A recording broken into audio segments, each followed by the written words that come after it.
The lights on the Late Show stage were bright, almost too bright, as Meghan Markle walked out to the sound of applause.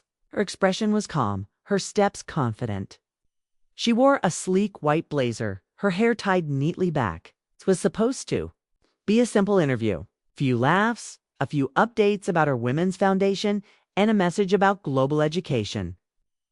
That was the plan. Stephen Colbert stood to greet her, smiling in his usual friendly way. "Ladies and gentlemen, Meghan Markle is here tonight," he said, his voice cheerful. The crowd responded with loud cheers. At first, everything went smoothly. They joked about California weather, her children's favorite cartoons, and how hard it was to find good tea in America. Meghan laughed politely, adding just the right amount of charm. This wasn't her first time on camera. She knew how these shows worked. But then Colbert shifted. He leaned back in his chair, his smile sharpening.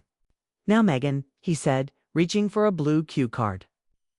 "You've made a few headlines over the years, royal drama, public statements, even political appearances. You ever think maybe you were more than just a duchess?" Meghan blinked. "Excuse?" Me, Colbert didn't hesitate. You were one of the most watched people on earth, in and out of palaces.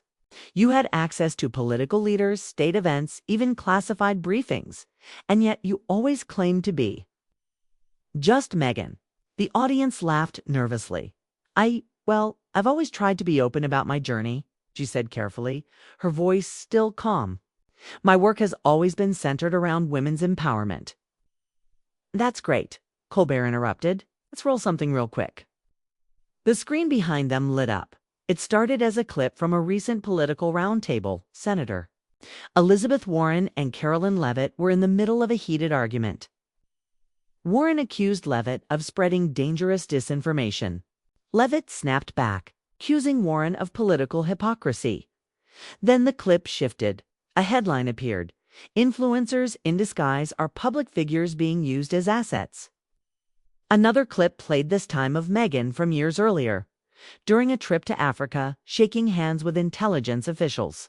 The footage zoomed in on a man identified in the captions as a former GCHQ liaison.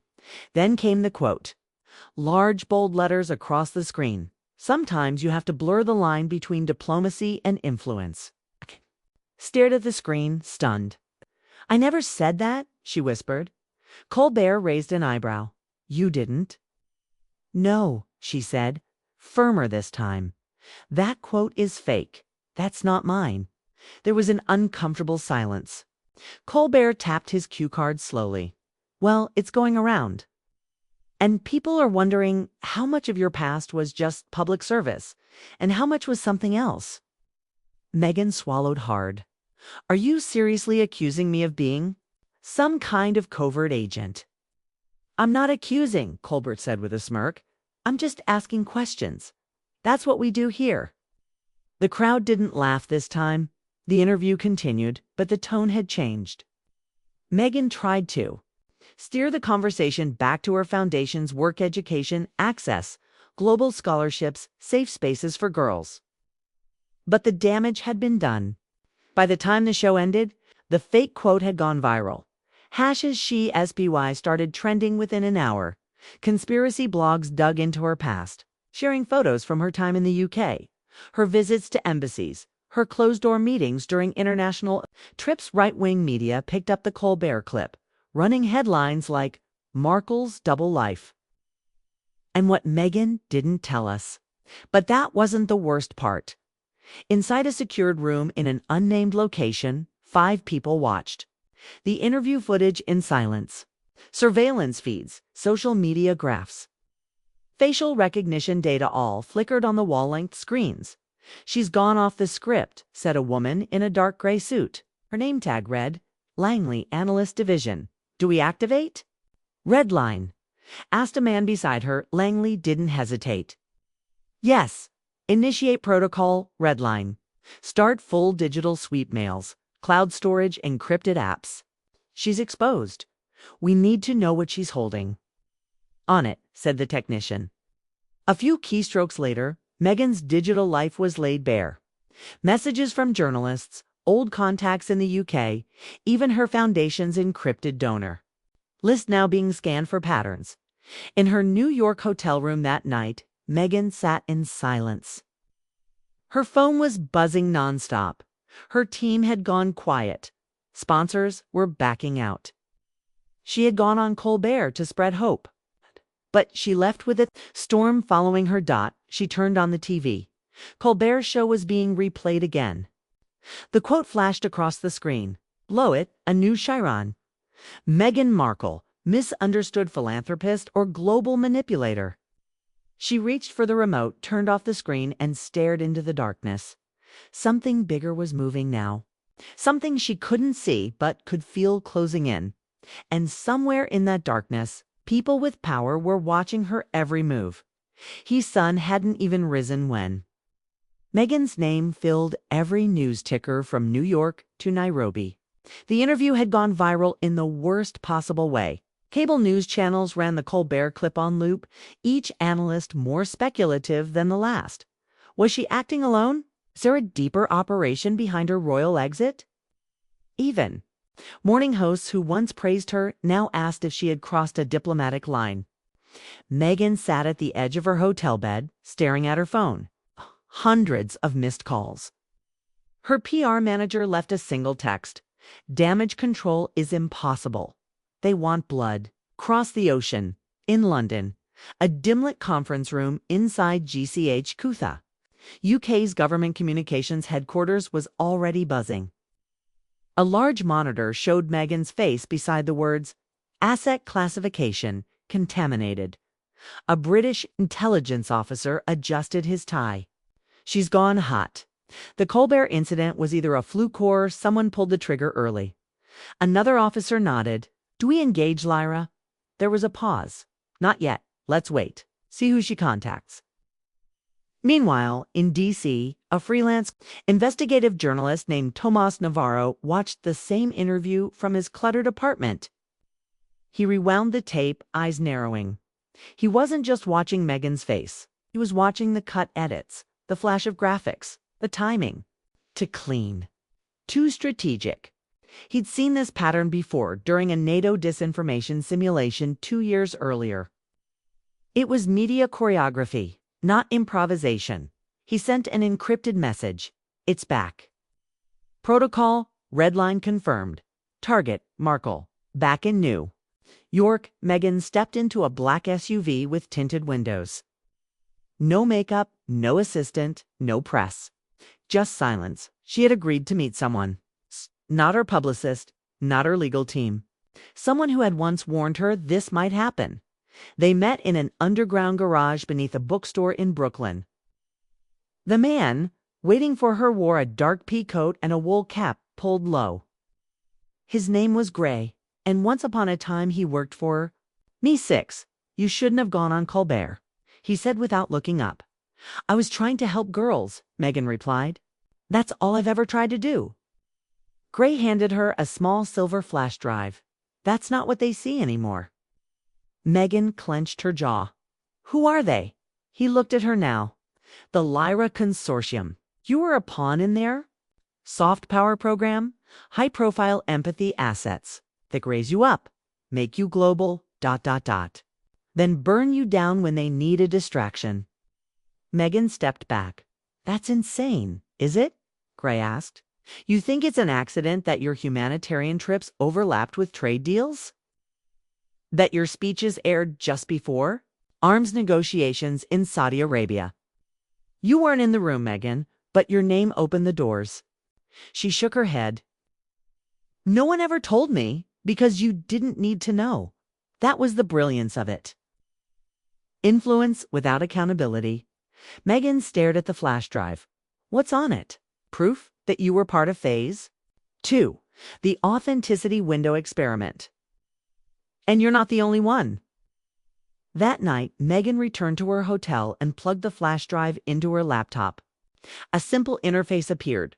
Dates, locations, files tagged with terms like public effect, KIU motion, calibration, and narrative index. Then she found her file. It was titled ASSET07A. Markle M. She clicked. A video played. Grainy footage from a hidden camera. Megan giving a speech in Johannesburg, unaware she was being recorded from a surveillance van parked nearby. A male voice whispered off camera. Emotion resonance at 82%. She's peaking.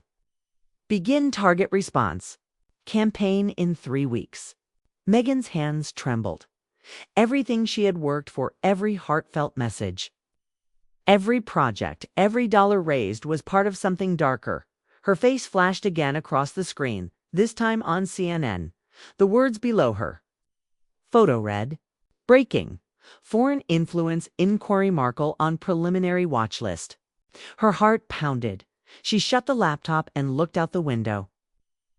The city was buzzing like always, but she felt completely alone. The world had turned on her, and she didn't even understand why. Then her phone buzzed. It was a secure number she didn't recognize. It's just one line of text. They're watching your emails. Don't go home. Meet me tomorrow. Midnight, Roosevelt Island ferry dock. No name, no clue who sent it. But in that moment, Megan understood something clearly. She wasn't the one telling the story anymore. She was in the story. The wind was sharp on Roosevelt Island. Midnight came with a silence that felt unnatural, as if the city had paused to listen. Megan stood by the ferry dock wrapped in a long coat, her hood up. Every shadow looked like a camera. Every passing pedestrian a potential tail. A single boat light blinked in the distance, approaching slowly. She checked her phone, no new messages. The earlier text still glowed on the screen. Don't go home. Meet me tomorrow. Midnight. Roosevelt Island ferry dock. No signature. No hint of who had sent it. As the ferry pulled in, a man stepped off alone. He was in his late 40s, tall with graying stubble and a long scarf. He walked directly toward her, but didn't greet her by name. Instead, he whispered, Walk. Don't speak. She followed him down the path that led along the water. He didn't look at her. His voice was low but urgent. Everything you say, everything you do being logged, categorized, modeled. You've triggered something bigger than a smear campaign. Are you? Megan asked. I used to work for ONYX, a data intelligence branch funded by 5 Western governments. We trained models on emotional resonance, predictive influence, audience contagion. He glanced at her. You were one of the variables. Megan stopped walking. You mean they used me? He said. They believed in you. You were their perfect test subject. Global sympathy, media magnetism, political ambiguity. They didn't even need you to know. You just had to exist. She looked away, heart pounding. And the Colbert thing? The fake quote? The trigger? He said, Red line protocol. That's their way of discrediting an asset once the narrative control breaks down. Why now? Megan asked. Why not years ago? It's because they didn't think you'd get this far. But the foundation, the speeches, the global reach, it wasn't just charity anymore. It was power. A quiet buzz interrupted them, his phone vibrating in his pocket. He checked the screen and stiffened. They know I'm here, he said. We have 5 minutes. He handed her a small envelope. Inside are 3 names. One is a journalist. One is a whistleblower. The third is someone still on the inside. If you want to survive this, you'll need all 3. Megan took it. Her hands trembled, but she didn't break eye contact. Why? Are you helping me? She asked. Because I built the system, he said. Okay. And I thought I was building it to protect democracy. But I watched them turn it into a weapon. He looked down. You were never the enemy. Just ... the experiment. Footsteps echoed from the far end of the dock. 2 men in dark coats emerged, walking fast, hands in pockets. Go, he said, stepping away. Now. Megan turned and walked briskly toward the pedestrian bridge.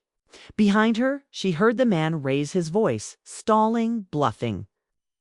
Buying her time, she didn't look back. By morning, #MeganFiles was trending worldwide. A news Leak had exposed documents allegedly showing connections between Meghan's foundation and multiple foreign aid contracts. The documents were manipulated but convincing enough to stoke the media fire. At CNN headquarters, a war room-style meeting was underway. Producers shouted across the room, organizing coverage. On a central screen, an analyst pointed at a map.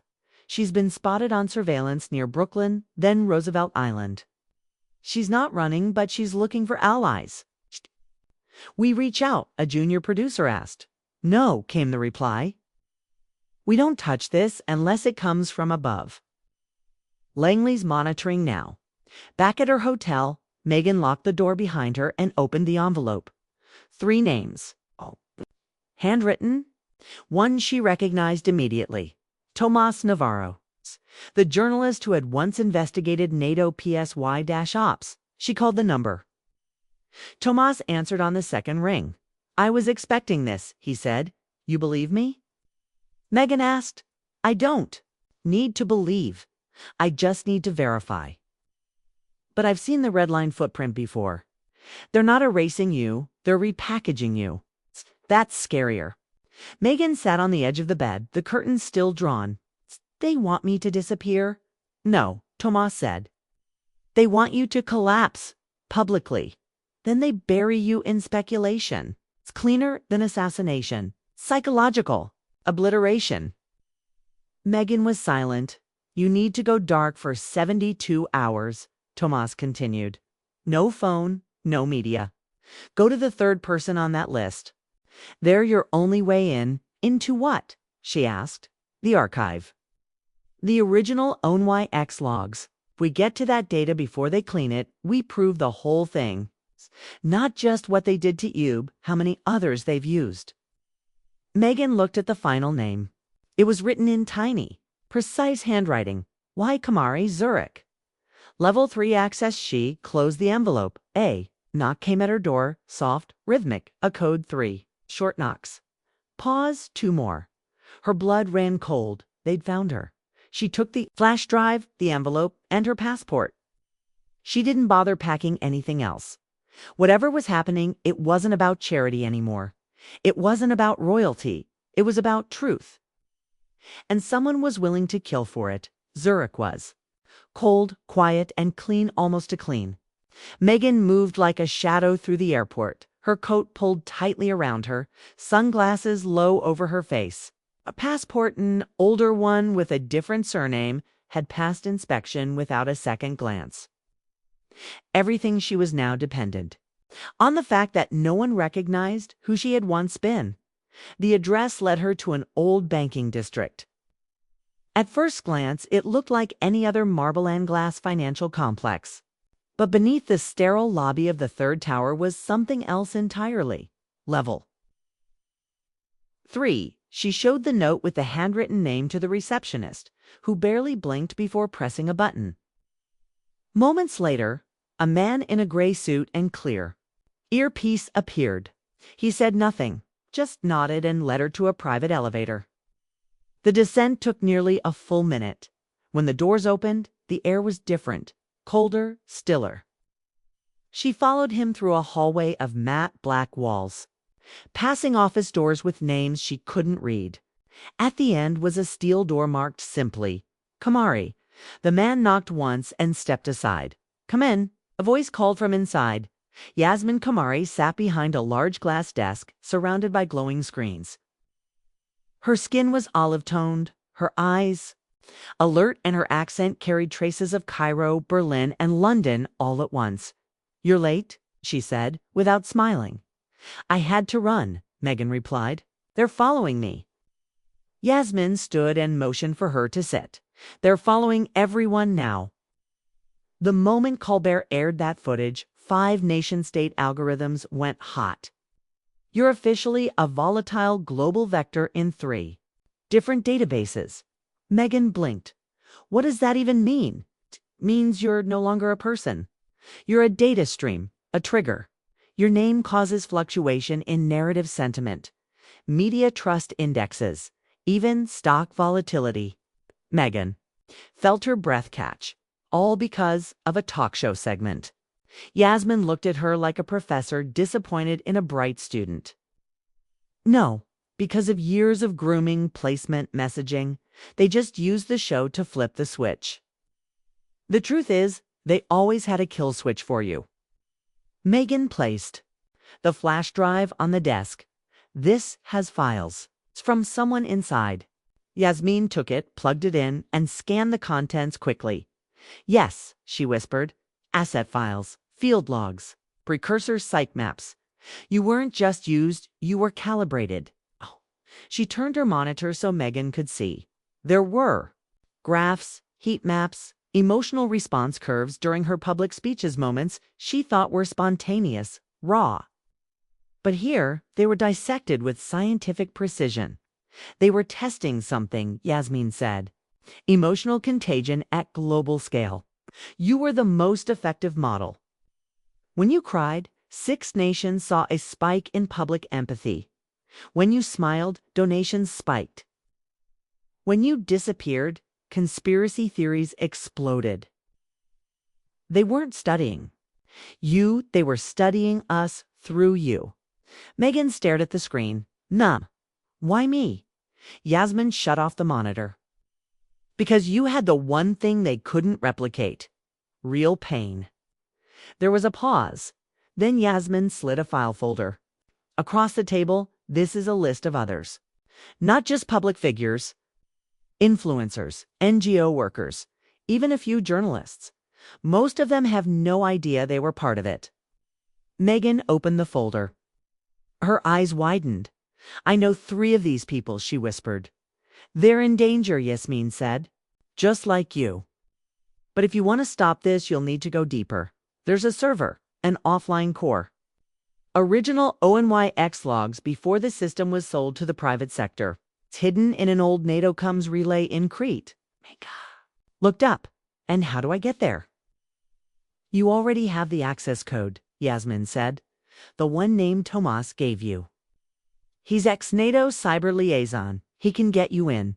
But once you're in, you're on your own. If they know you're coming, they'll destroy the drive before you ever reach it. Megan stood. Her head was spinning, but her resolve was firm. Why are you helping me? She asked. Yasmin smiled faintly. Because I once built part of the system that watches you. And like Gray, I thought it was to make the world safer. But it didn't. It made it simpler for the powerful. It erased complexity. It made truth a variable. As Megan turned to leave, Yasmin added one last warning. The moment you enter that relay base in Crete, they'll mark you as a rogue variable. That means all bets are off. No laws, no allies, no protections. You'll be a ghost. I already feel like one, Megan said quietly. Yasmin looked at her with something that resembled pity. Not yet, but you will, sighed Zurich's. Snow had started to fall. Megan tightened her coat and walked toward the airport again. The final phase had begun. Not just for her name, but for everyone whose truth had ever been rewritten. The plane touched down in Crete just before dawn. The sky was gray with the first light of morning, casting long shadows over the old airfield that hadn't been used commercially in decades. Megan stepped off the small charter plane with nothing but a backpack and a burner phone. The air was salty and heavy, but it carried a stillness that felt ancient, like secrets buried deep in stone. A black Jeep was already waiting. Tomas Navarro sat behind the wheel. His beard was longer and his clothes were rugged. But his eyes still carried that same analytical sharpness Megan had heard over the phone. You weren't followed, he said. I've got eyes on the perimeter. Clean for now. She nodded, climbed in, and didn't speak again until they were halfway up the narrow mountain road. Stone cliffs dropped away on one side, endless blue sea on the other. What is this place? She asked finally. It used to be a NATO relay station. Decommissioned after the Cold War officially, anyway. But during ONYX's early days, they used it as a physical data quarantine zone, isolated from satellites, no uplink. That's where they stored everything too sensitive for the cloud, and it's still active. Tomas gave a half smile. Not officially. But when a system like ONYX becomes self-replicating, parts of it survive, especially the parts that were meant to be forgotten. They reached a checkpoint disguised as a goat farm. Beyond the rusted gate was a crumbling facility built into the hillside. Antennas long since dismantled stuck out like broken bones. Inside, the air was stale and cold. Dust lay thick on the consoles. Lights flickered overhead. But the central server chamber, the vault, was still sealed, powered by its own isolated diseed. Grid Tomas led her to the door and pulled out a thick card with an embedded chip. "You're sure about this?" he asked. "I need to see it," Megan said. "I need the truth." He slid the card into the reader. The vault hissed open, revealing rows of blinking green lights and an old console in the center. No touchscreen, no voice commands. This was 1980s engineering built to last, not to be hacked. Megan stepped forward and inserted Yasmin's flash. "Drive into the port." The screen buzzed. Then it came alive. "Accessing Onyx Archive Subject M.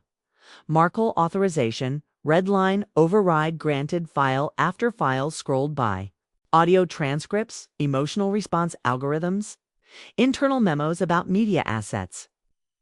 Megan's life was laid bare, not as a biography, but as a model. Predictive charts mapped every public reaction to her interviews, her marriage, her exit from royal life. It was like watching herself be dissected in real time. One file stood out, labeled SAUDIUK Liaison, 2018 Incident 44-B. She clicked. A grainy video appeared. A private dinner.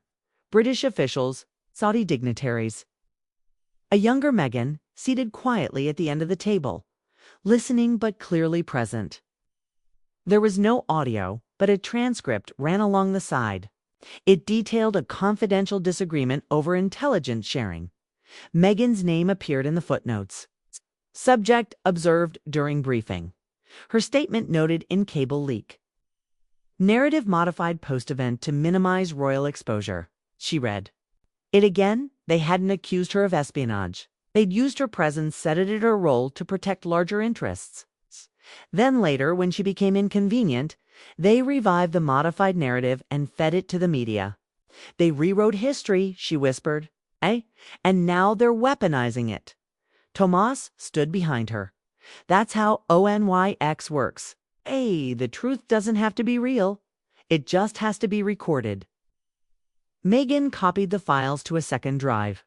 Her hands shook. "I have to get this out." "You will," Tomas said. "But you can't go to the press directly. They'll spin it, drown it in noise. You need a breach point, someone already trusted by both sides. Someone whose silence has power." She thought for a moment. A name formed in her mind, Elizabeth Warren. She confronted the system once. Megan said, "Live on air." They tried to humiliate her for it. She'll understand. Tomas nodded. "Then you better get to her before they do." A sudden noise broke the silence, a sharp click echoing from the far hallway. Thomas froze. "That wasn't me," he whispered. They moved fast. Megan grabbed the drive and slid it into her coat. Tomas pulled a small pistol from his backpack. Voices echoed now low, deliberate, professional, not soldiers, not journalists, contractors. "They're already inside," he said. "Probably watched us land." He led her through a back stairwell that dropped into a drainage tunnel, an old Cold War escape route. The light grew dim. Their breaths quickened. As they emerged into the olive groves near the base, Tomas pulled out a flare gun and handed it to her. "This will signal the boat," he said. "One shot, then run." "What about you?" He smiled. "I'll distract them. I've done worse." She hesitated. "Megan," he said firmly, "you have the truth now. That makes you dangerous and valuable." "Don't waste it," she ran. As gunfire cracked behind her, she didn't look back. Her feet pounded through the dirt until she reached the cliff. She fired the flare. A distant motor roared across the water. Meghan Markle stood alone on the edge of Crete, holding a drive that could shake global powers, rewrite media trust, and expose the invisible war behind influence itself. They had turned her into a weapon. Now she would choose the target. The flare arched across the sky like a warning shot against the world. Meghan stood on the rocky cliff, wind clawing at her coat as the small boat emerged from the early mist, cutting a narrow path through the Aegean waters. She clutched the drive like it was a second heartbeat. Behind her, faint echoes of gunfire faded into the wind. Tomas was buying her time with silence, with courage. Maybe with his life. She didn't cry. Not now. The boat belonged to a former Greek journalist turned fixer named Costa. He didn't ask questions. He only nodded as she climbed aboard and pushed the throttle hard. Within minutes, the coastline disappeared behind them. Meghan sat low, hunched against the bow, eyes fixed on the horizon. For the first time in days, she felt cold in her bones. Not from the wind, but from the weight of what she was carrying. By midday, she was on a military base near Naples, an unofficial pit stop arranged by Yasmin through old contacts in European intelligence. No uniforms, no insignia, just a concrete bunker, a satellite phone, and a guarded room with no windows. Inside, she made the call. Senator Elizabeth Warren answered on the third ring. Markle. Warren's voice was calm but sharp. This better not be about another interview. It's about the argument you had on air with Leavitt, Meghan said. That wasn't an accident. There was silence. Then a shift in tone. I know, Warren replied. Go on. Meghan explained everything. The ONYX system, the archive in Crete, the files on her, the false narrative about Saudi intelligence, the predictive programming, the calibration of public emotions, the use of influencers and media to shape global sentiment like levers on a control board. She didn't beg for belief. She spoke plainly and left the rest to the facts on the drive. I have proof, Meghan said. All of it. Names, algorithms, internal memos. And you're on the list. I figured I might be, Warren replied. They tried to gut my credibility after that show. Suddenly, I was either too emotional or too scripted. A media paradox meant to paralyze. There's more, Meghan said. Leavitt, she's not just a pundit. She's an asset. Controlled input to a controlled narrative. Warren exhaled slowly. Where are you now? In Italy. Safe for now. Don't move, Warren said. Give me 6 hours. I'm bringing someone in. 6 hours later, Meghan sat across from two people in plain clothes, Warren, no, in person, and a quiet man who introduced himself as Dominic Shaw, U.S. Senate Subcommittee on Cybersecurity and Information Warfare. Shaw plugged in the drive, examined its contents, and his face went pale. This is not just surveillance, he muttered. This is emotional targeting, systemic manipulation. It's not just about Meghan. It's global ops. Media engines. AI-generated narratives masked as public discourse. Warren nodded grimly. This goes deeper than anyone wants to admit. We can leak it, Meghan said. Press conference. Newsroom drop. CNN, Al Jazeera, someone will run with it. Warren said flatly, they'll kill it. Or spin it. Or both. If we go public without cover, it becomes noise. It needs to be handled through systems of accountability, congressional hearing. Whistleblower protection, digital forensics. Shaw turned to Meghan. This drive alone won't be enough, but if we pair it with testimony from you, from others they manipulated, we can drag ONYX into the daylight. And if I do that, Meghan asked, what happens to me? Warren looked at her, soft but steady. They will destroy your name, again, but not your voice, and not this time. There was a long pause. Then Meghan nodded. Set the date. She said it happened faster than anyone expected. A special congressional session was scheduled within days, cloaked under the guise of foreign tech accountability. But the real agenda was clear. expose ONYX and everyone behind it in the hours before the hearing. Meghan remained hidden at a private location in D.C. Anonymous cars came and went. Legal advisors, cybersecurity experts, 2 other names from Yasmin's list who had agreed to testify. Meanwhile, the world was catching fire. A clip from Stephen Colbert's show replayed endlessly. Meghan's face frozen in confusion. Then another surfaced her walking out of Zurich airport. A drone photo from Crete. Social media churned out conspiracy theories in real time. And then something strange happened. Someone hacked ONYX itself. Not the whole system, just its public interface. The Capitol was unusually quiet that morning, blanketed by thick clouds and a stillness that felt rehearsed. Outside, a wall of cameras stood waiting. Reporters from every major outlet, CNN, BBC, Al Jazeera, Sky News, positioned themselves. Like snipers, lenses trained on the double doors where Meghan Markle was scheduled to appear. Inside, the hearing room buzzed with nervous energy. Journalists filled the gallery, whispers cutting through the air like scalpels. Staffers moved briskly. Between rows, senators shuffled papers, glancing at classified folders stamped with red seals. But when Meghan entered, everything stopped.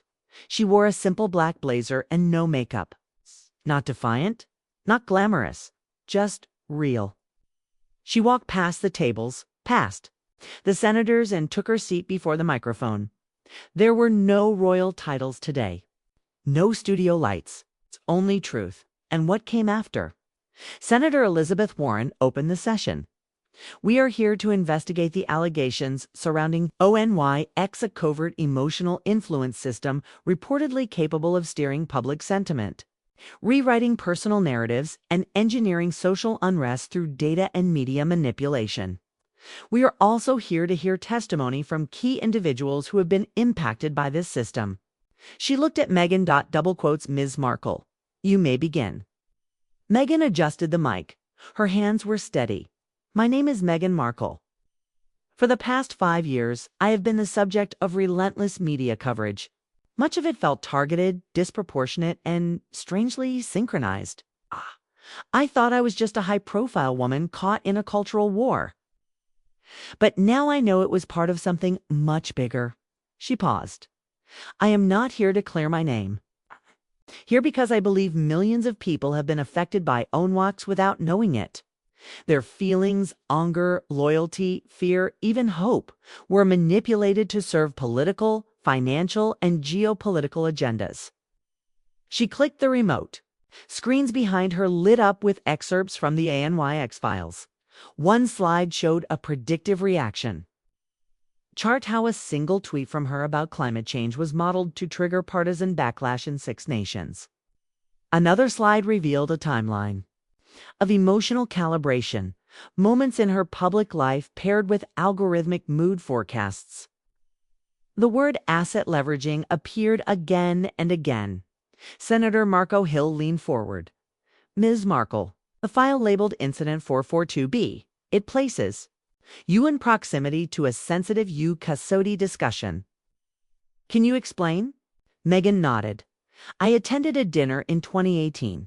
I was newly married, and it was a ceremonial event. I was not briefed on the content. I did not speak in that meeting.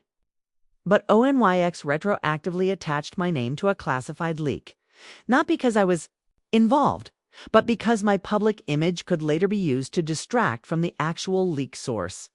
The room went silent. Senator Hill looked stunned. Warren continued. You're saying your public life was used as camouflage? Yes, Meghan said. My controversies weren't entirely organic. They were triggered, sometimes manufactured, and then magnified through emotional media patterns. I wasn't the only one. Celebrities, politicians, activists, even average citizens. ONYX turned social influence into weaponry. At that, Dominic Shaw stood. We've confirmed that ONYX is an autonomous system with self-optimizing algorithms. It's no longer fully controlled by any one nation. survives through fragments, servers, proxies, rented AI modules. And its goal isn't loyalty, it's instability. Senator Elaine Moss, known for her hawkish stance, frowned. Are you? Saying we've lost control of it?